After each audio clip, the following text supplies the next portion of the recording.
I have really bad headaches. I have migraines. It's really hard for me to tell when it's a migraine and when it's just a really bad headache that I've had for 5 days.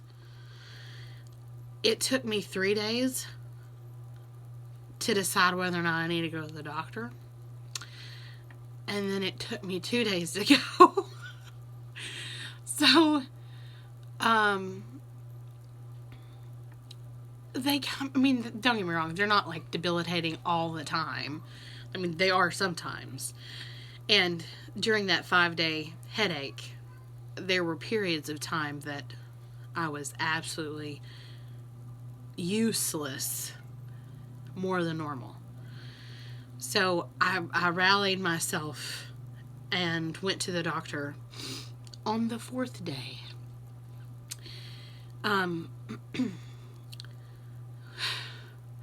I went to the doctor's office. I mean, the urgent care, because, anyway.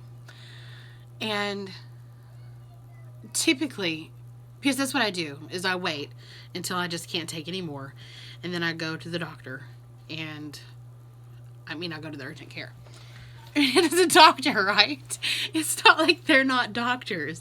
It's not like they're 3rd-year students and they're just back there sawing away on people and there's buckets of body parts. I mean, it's not like they're not doctors.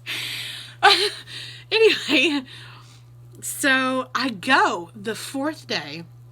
I pick up Julian from school, my son. If you don't know that, then why are you watching this? Because you don't know me. I take him home and I say I just can't take anymore. I have headaches that sometimes they're like really awful, horrible. And when I say sometimes, I don't mean on some days they're really awful, horrible. I mean like there's a few hours where it's not too horrible bad and I can live through it. And then there's some hours that I just think that I have. Mama, did I breathe? They were little penny feet on a chili on the top. Yes. Thank you. Say no. So I go sign in. Typically, you'll wait for about, 15, 20 minutes. They'll take you back, do your vitals, sit you in a room. I mean, if you're lucky. I mean, if you're not lucky, then it's, maybe 45 minutes. And if you have to wait longer than that at an urgent care, it ain't urgent anymore. So I had to wait longer than that. I mean, it was like 2 hours. No one had taken my vitals. I was sitting in a packed waiting room with kids and their mucus and adults. And, if you're one of those adults who puts on one of those masks and you're like hacking and coughing and you put on one of those masks even though everyone's looking at you like, oh my gosh, they are so sick, they have a mask on. Plague. Ah! I mean, if you're doing that, bless your heart, because you're doing the right thing, even though everybody's acting crazy. Thank you for trying to minimize the spread. Let me tell you, there were a lot of people with masks. There's a lot of people without masks. It was packed.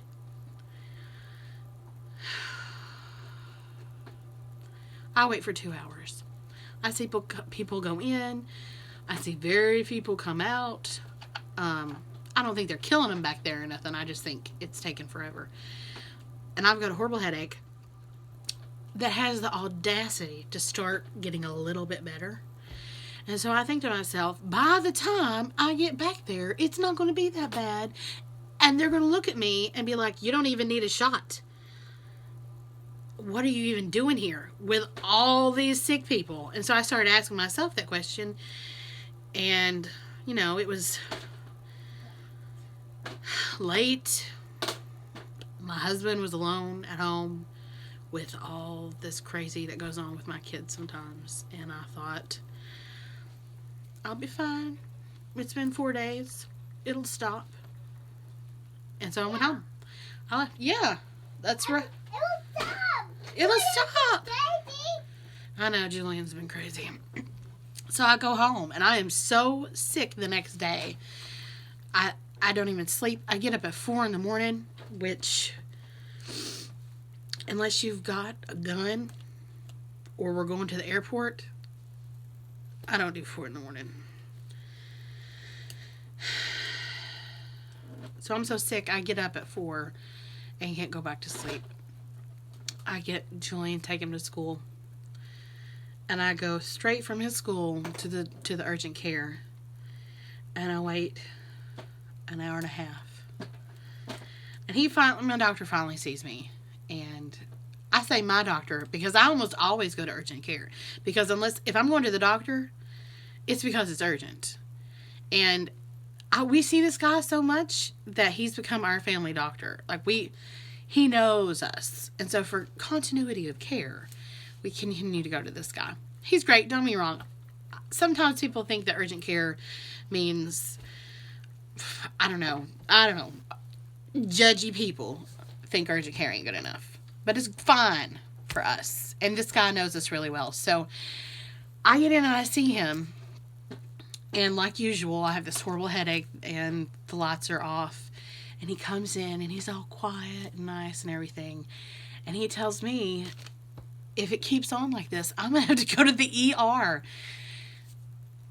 And I hate the urgent care waiting room. So I'm thinking, if this shot doesn't work that you're going to give me, I'm just going to have to die.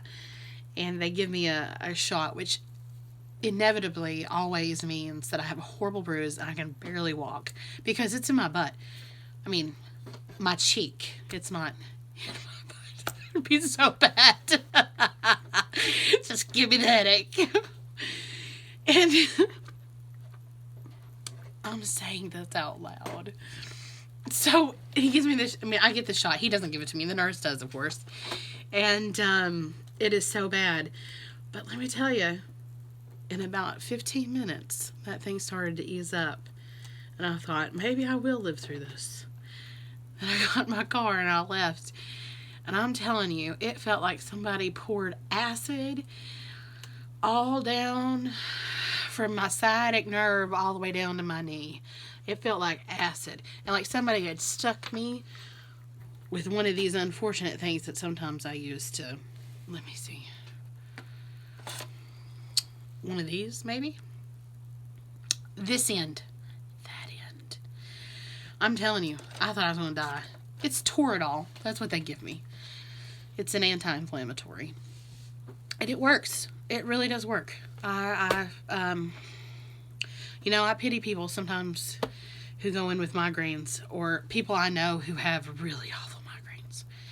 And they just hardly don't get anything to... You know, a few years ago, Noel had migraines for like months.